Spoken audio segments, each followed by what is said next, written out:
আসসালামু আলাইকুম। সবাইকে স্বাগত জানিয়ে শুরু করছি স্বপ্ন টিভির সন্ধ্যার খবর।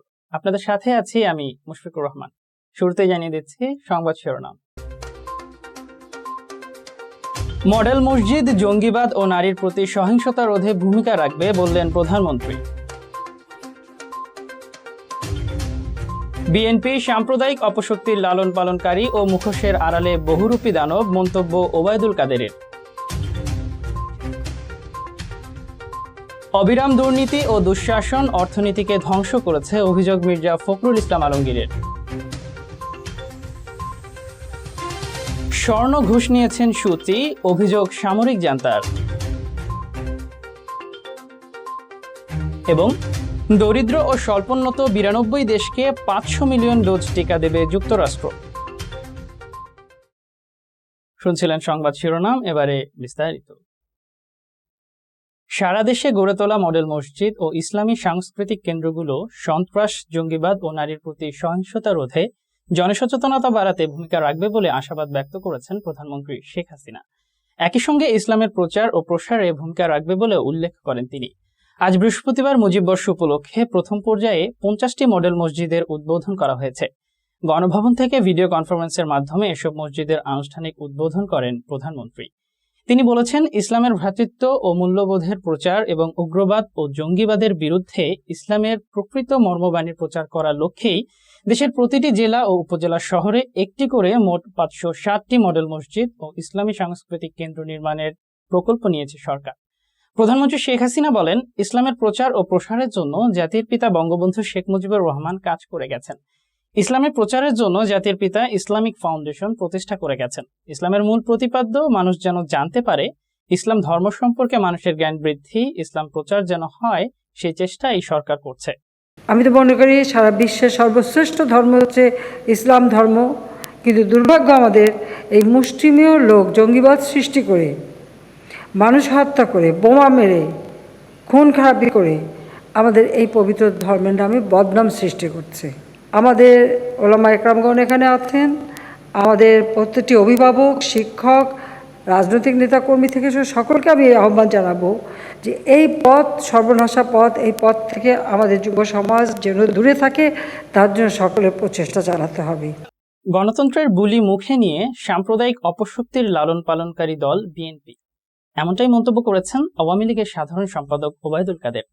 তিনি বিএনপিকে মুখোশের আড়ালে বহুরূপী দানব বলেও মন্তব্য করেন। বৃহস্পতিবার সকালে তার সরকারি বাসভবনে নিয়মিত ব্রিফিংয়ে এসব মন্তব্য করেন তিনি। দেশে এখন অদৃশ্য ও দৃশ্যমান দুইটি শত্রু বিরাজমান উল্লেখ করে ওবায়দুল কাদের বলেন, অদৃশ্য শত্রু হচ্ছে করোনা আর দৃশ্যমান শত্রু বিএনপি। তিনি বিএনপির নেতিবাচক ও ষড়যন্ত্র রাজনীতিকে অদৃশ্য শত্রু করোনার চেয়েও ভয়ঙ্কর বলে মনে করেন। রাজনীতির মাঠে প্রতিপক্ষ থাকবে, প্রতিদ্বন্দ্বী থাকবে, তাই বলে কেউ কাউকে শত্রু ভাবা ঠিক নয় উল্লেখ করে আওয়ামী লীগের সাধারণ সম্পাদক বলেন, দায়িত্বশীল বিরোধী দল উন্নয়নের সহযাত্রী, কিন্তু বিএনপি নিজেরা তাদের কর্কট রূপ প্রমাণ করেছে।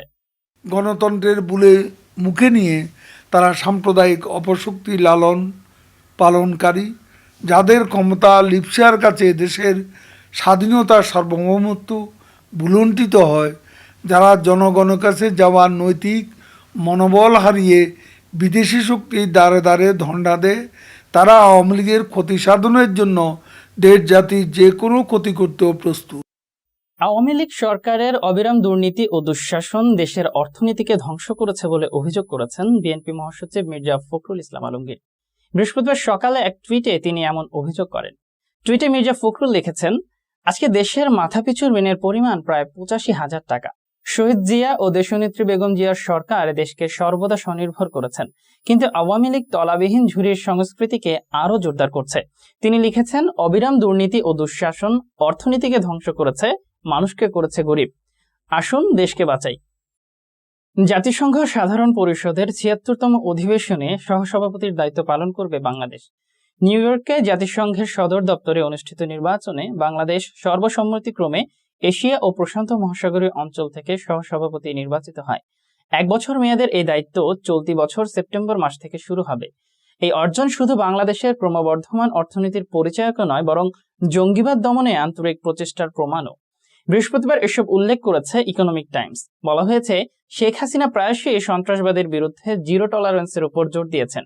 যুক্তরাষ্ট্রের স্টেট ডিপার্টমেন্টের কান্ট্রি রিপোর্ট অন টেরোরিজম 2017-তে উল্লেখ করা হয়, বাংলাদেশে হোলি আর্টিজান হামলার পর থেকে অন্তত 79 সন্দেহভাজন মৌলবাদী জঙ্গিবাদ বিরোধী অভিযানে নিহত হয়েছে। এ সময় অন্তত 150 জনকে আটকও করা হয়। পররাষ্ট্রমন্ত্রী ডক্টর A.K. আব্দুল মোমেন বলেছেন, অনেক দেশের কাছে টিকা চাওয়া হয়েছে, সবাই আমাদের টিকা দেবে বললেও কবে দেবে সেটা বলা হয় না। বৃহস্পতিবার রাষ্ট্রীয় অতিথি ভবন পদ্মায় ফিলিস্তিনকে ওষুধ সামগ্রী উপহার হস্তান্তর উপলক্ষে আয়োজিত এক অনুষ্ঠানে তিনি একথা বলেন। এ সময় ডক্টর মোমেন বলেন, করোনা প্রতিরোধে আমরা নানা দেশের কাছেই টিকা চেয়েছি। যুক্তরাষ্ট্রের কাছে অ্যাস্ট্রাজেনেকা টিকা চাওয়া হয়েছে, তবে আমরা যুক্তরাষ্ট্রের রাডার স্কেলে নেই। যেসব দেশে করোনায় বেশি মারা গেছে তাদের যুক্তরাষ্ট্র টিকায় অগ্রাধিকার দিচ্ছে, তবে আমাদের মারা গেছে মাত্র 12,000, তাদের চোখে এটা খুবই কম। তিনি আরো বলেন, দেশে করোনা টিকার যৌথ উৎপাদনের বিষয়ে আলোচনা চলছে, এই বিষয়ে পরীক্ষা নিরীক্ষা করা হবে। যেসব কোম্পানির সক্ষমতা আছে পরীক্ষা নিরীক্ষার মাধ্যমে তারা উৎপাদনে যেতে পারে, উৎপাদনে সফল হলে পরবর্তীতে আমরা নিজেরা এই টিকা রপ্তানি করতে পারব। করোনা পরিস্থিতি অবনতির কারণে খুলনা বিভাগের সব ইউনিয়ন পরিষদ নির্বাচন স্থগিতের সিদ্ধান্ত নিয়েছে নির্বাচন কমিশন। 82তম কমিশন বৈঠকে এই সিদ্ধান্ত হয়েছে বলে জানিয়েছেন ইসির নির্বাচন পরিচালনা শাখার যুগ্ম সচিব ফরহাদ আহমদ খান। তিনি বলেন, খুলনা বিভাগের সব ইউপি নির্বাচন স্থগিতের সিদ্ধান্ত হয়েছে, সঙ্গে আরো কিছু নির্বাচন স্থগিত হবে, তবে সংসদীয় আসনের কোনো উপনির্বাচন স্থগিত হবে না। 3 পথেই হচ্ছে নারী পাচার। 4222 কিলোমিটার সীমান্তের স্থলপথে 18 রুট, গন্তব্য ভারত, পাকিস্তান ও মধ্যপ্রাচ্যের 7 দেশ। সারা দেশে নারী পাচারকারীর জাল ছড়ানো, বিদেশে নিয়ে যৌনপল্লীতে বিক্রি। রুমটা দেখতে যেন হাজতখানা, বেশ বড়, নাহারের জায়গা হলো সেখানে। তার মতো আরো অনেক নারী সেখানে বন্দী। দিনের পর দিন কেউ জানেন না কখন কার ডাক পড়বে। টানা 15 দিন পর ডাক পড়লো নাহারের, ভাবছিলেন বুঝি মুক্তি মিলল। আরবের কয়েকজন লোক বড় একটা গাড়িতে করে নাহারকে নিয়ে চলতে শুরু করলো। দীর্ঘ 77 কিলোমিটার পথ পেরিয়ে আরেক শহরে তারা, আবারও বন্দিশালা। সেখানে তার উপর প্রতিনিয়ত পাশবিক নির্যাতন চলে। সেখানে দীর্ঘ 4 মাস প্রাণ বাঁচাতে পালানোর চেষ্টা করেন তিনি, কিন্তু ধরা পড়েন। এবার তাকে বিক্রির জন্য প্রস্তুত করা হলো। এক পর্যায়ে নাহার বিক্রি হলেন যৌনদাসী হিসেবে চড়া দামে। এটি মধ্যপ্রাচ্যের রিয়াদ নগরীর ঘটনা। গৃহকর্মীর চাকরি নিয়ে আকাশপথে বৈধভাবে গিয়েও পাচার হয়ে যান নাহার। কুমিল্লার নাসিমা আক্তার, 3 বছর আগে ডিভোর্স হয় তার, পরের নারী পাচারকারী চক্রের খপ্পরে। মাত্র 30,000 টাকায় তাকে মালয়েশিয়া পাঠিয়ে ভালো বেতনে কাজ দেয়া হবে, এমন প্রলোভনে এক রাতে 187 জনের সঙ্গে ছোট একটি ট্রলারে চেপে বসেন নাসিমাও। টেকনাফ থেকে রওনা হওয়ার পর কখনো গুড় ও চিরা খেয়ে, বেশিরভাগ না খেয়ে 21 দিন পর ধরা পড়েন মালয়েশিয়ার সীমান্ত পুলিশের হাতে। ভালো চাকরির কথা বলে সোনিয়া সহ 2 কিশোরীকে সাতক্ষীরা সীমান্ত দিয়ে ভারতে প্রবেশ করানো হয়। ঘন্টার পর ঘন্টা হাঁটিয়ে, কখনো মোটরসাইকেলে চড়িয়ে, কখনো ঝোপ জঙ্গলে লুকিয়ে রেখে নিয়ে যাওয়া হয় বেঙ্গালুরু। স্থলপথে পাচারের সময় এই কিশোরীরা 8 বার হাত বদল হয়। 2 দিনের এই চলার পথে অন্তত 3 বার গণধর্ষণের শিকার হয়। বেঙ্গালুরু ঘুরিয়ে কিশোরীদের নিয়ে যাওয়া হয় চেন্নাই, হায়দ্রাবাদ, পুনে, কেরালা সহ বিভিন্ন এলাকার আবাসিক হোটেলে। শুরু হয় তাদের অন্ধকার জীবন। সেখানে একদিনে 30 জনের সঙ্গে যৌনকর্মে লিপ্ত হতে বাধ্য করা হয় তাদের। নাহার, নাসিমা আর 2 কিশোরীর মতো হাজার হাজার নারী পাচার হচ্ছে বাংলাদেশ থেকে। আকাশ, স্থল ও জল, এই 3 পথেই পাচার হচ্ছেন নারীরা।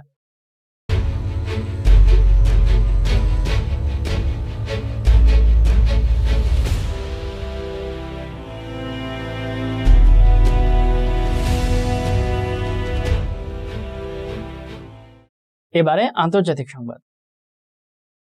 মিয়ানমারের নেত্রী অং সান সুচির বিরুদ্ধে দুর্নীতির অভিযোগ এনেছে সামরিক জান্তা। নতুন করে আনা এই অভিযোগে বলা হয়েছে, নগদ অর্থ ও স্বর্ণ ঘুষ নিয়েছেন তিনি। বিভিন্ন অভিযোগ নিয়ে মিয়ানমারের দুর্নীতি দমন কমিশন তদন্তের এক পর্যায়ে এমন তথ্য পেয়েছে বলে বৃহস্পতিবার রাষ্ট্রীয় গণমাধ্যমের বরাতে তথ্য দিয়েছে CNN। দুর্নীতি দমন কমিশন বলছে, ইয়াঙ্গুনের সাবেক আঞ্চলিক মুখ্যমন্ত্রীর কাছ থেকে $6 লাখ ও 11 কেজি স্বর্ণ ঘুষ হিসেবে নিয়েছেন সুচি। মিয়ানমারের সরকারি পত্রিকা global new light of Myanmar বলছে, সুচি তার ক্ষমতার অপব্যবহার করে দুর্নীতি করেছেন। দুর্নীতি দমন আইনের 55 ধারায় সুচির বিরুদ্ধে অভিযোগ আনা হয়েছে। সুচির আইনজীবী খিন মং জ বলেছেন, রাষ্ট্রীয় গোপনীয়তা লঙ্ঘন ও দুর্নীতির অভিযোগে সুচিকে দীর্ঘমেয়াদে কারাদণ্ড ভোগ করতে হতে পারে। রাজনীতি থেকে দূরে রাখতে ও ভাবমূর্তি ক্ষুণ্ণ করতে তার বিরুদ্ধে এ ধরনের অভিযোগ আনা হচ্ছে। রাশিয়ার উপপররাষ্ট্রমন্ত্রী ও প্রধান পরমাণু আলোচক সের্গেই রিয়াবকভ বলেছেন, ভিয়েনায় ইরানের পরমাণু সমঝোতা পুনরুজ্জীবনের লক্ষ্যে যে ধারাবাহিক সংলাপ চলছে তাতে মীমাংসার অযোগ্য কোনো বিষয় নেই। ভিয়েনা আলোচনা চূড়ান্ত সমঝোতার দলিল লেখার কাজ শীঘ্রই শুরু হবে জানিয়ে রিয়াবকভ বুধবার মস্কোয় বলেছেন, এই প্রক্রিয়াকে ত্বরান্বিত করার চেষ্টা চালাচ্ছে রাশিয়া। এদিকে ভিয়েনা থেকে পাওয়া খবরে জানা গেছে, সেখানে 5 জাতিগোষ্ঠীর সাথে ইরানের পরবর্তী দফা আলোচনা আগামী সপ্তাহে শুরু হবে। গণমাধ্যমে প্রকাশিত জল্পনা থেকে জানা যাচ্ছে, এবারের আলোচনায় পরমাণু সমঝোতা পুনরুজ্জীবন ও ইরানের উপর থেকে নিষেধাজ্ঞা প্রত্যাহারের ব্যাপারে সবগুলো পক্ষ চূড়ান্ত সমঝোতায় পৌঁছাবে। 2015 সালে স্বাক্ষরিত পরমাণু সমঝোতাকে আবার আগের অবস্থায় সক্রিয় করার জন্য অস্ট্রিয়ার রাজধানী ভিয়েনায় গত 2 মাস ধরে ইউরোপীয় দেশগুলোর সাথে ইরানের সংলাপ চলছে। দরিদ্র ও স্বল্পোন্নত 92 দেশকে ফাইজারের 500 মিলিয়ন ডোজ টিকা দেবে যুক্তরাষ্ট্র। আগামী বছরের মধ্যে এই টিকা দেওয়ার পরিকল্পনা বাইডেন প্রশাসনের। কোভ্যাক্স কর্মসূচির মাধ্যমে বন্টন করা হবে এগুলো। বার্তা সংস্থা রয়টার্স জানায়, চলতি বছরই বন্টন করা হবে 200 মিলিয়ন ডোজ করোনার টিকা। বাকি 300 মিলিয়ন ডোজ দেওয়া হবে আগামী বছরের প্রথমার্ধের মধ্যে। তবে ইউরোপের উদ্দেশ্যে রওনা দেওয়ার আগে যুক্তরাষ্ট্রের প্রেসিডেন্ট জো বাইডেনকে বৈশ্বিক টিকা কর্মসূচি নিয়ে প্রশ্ন করলেও সরাসরি জবাব দেননি তিনি বলেন, পরবর্তীতে জানানো হবে পরিকল্পনার কথা। এই বিষয়ে সংশ্লিষ্টরা বলছেন, G7 সম্মেলনে টিকা বিষয়ক আনুষ্ঠানিক ঘোষণা দিতে পারেন মার্কিন প্রেসিডেন্ট। এছাড়াও মার্কিন গণমাধ্যম জানিয়েছে, বাইডেন প্রশাসন মডার্না থেকেও টিকা ক্রয় ও অনুদানের বিষয়ে আলোচনা করছে।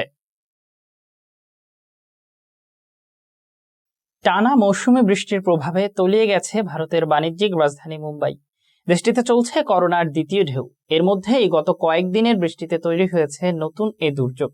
ভারতে গত কয়েক মাস ধরে চলছিল তীব্র দাবদাহ। এরই মধ্যে বৃষ্টিতে স্বস্তি ফেরার কথা ছিল মুম্বাইয়ে, কিন্তু কয়েকদিনের ব্যাপক বৃষ্টিতে স্থবির হয়ে পড়েছে জনজীবন। মুম্বাইয়ের অনেক এলাকায় সৃষ্টি হয়েছে জলাবদ্ধতা। তীব্র যানজটে নাজেহাল নগরবাসী। রাস্তাঘাট তলিয়ে যাওয়ায় ভেঙে পড়েছে যোগাযোগ ব্যবস্থা। এরই ভেতর বৈরী আবহাওয়ায় অফিসে ছুটছে শহরবাসী। ভারী বর্ষণে ইতিমধ্যেই মুম্বাইয়ের একটি বহুতল ভবন ধসে গিয়েছে বলে ধারণা করা হচ্ছে। এতে এখন পর্যন্ত নিহত হয়েছেন 11 জন। আবহাওয়া বিভাগের পূর্বাভাস বলছে, জুলাই পর্যন্ত এমন বৃষ্টিপাত অব্যাহত থাকার সম্ভাবনা রয়েছে। যুক্তরাষ্ট্র 61 দেশের ভ্রমণ নিষেধাজ্ঞা শিথিল করেছে। 4 ক্যাটাগরির তালিকা করে এই ঘোষণা দেওয়া হয়েছে। রোগ নিয়ন্ত্রণ ও সুরক্ষা CDC জানিয়েছে, যেসব দেশের কোভিড পরিস্থিতি কিছুটা নিয়ন্ত্রণে এসেছে, শনাক্তের হার কমেছে, সেসব দেশের মানুষ এখন যুক্তরাষ্ট্রে আসতে পারবে। আগামী সপ্তাহে নতুন করে আরো কিছু দেশের ভ্রমণ বিধিনিষেধ শিথিল করতে পারে যুক্তরাষ্ট্র। বার্তা সংস্থা রয়টার্স, BBC এ তথ্য জানিয়েছে। করোনা ভাইরাসের ভ্যাকসিনেশন চলমান থাকায় যুক্তরাষ্ট্রের গণস্বাস্থ্য সংস্থা গত সোমবার তাদের ভ্রমণ বিধিনিষেধের তালিকা হালনাগাদ করেছে। যুক্তরাজ্যের বেশিরভাগ যাত্রী যুক্তরাষ্ট্রের ভ্রমণের ব্যাপারে এখনো নিষিদ্ধ। যুক্তরাষ্ট্র সব দেশকে 4টি ক্যাটাগরিতে ভাগ করেছে। লেভেল 4-এ তালিকাভুক্ত দেশগুলোর জন্য যুক্তরাষ্ট্র ভ্রমণ পুরোপুরি নিষিদ্ধ। লেভেল 3-ভুক্ত দেশগুলোর টিকাদান কর্মসূচি সম্পন্ন করেই তবে যুক্তরাষ্ট্রে আসতে পারবে।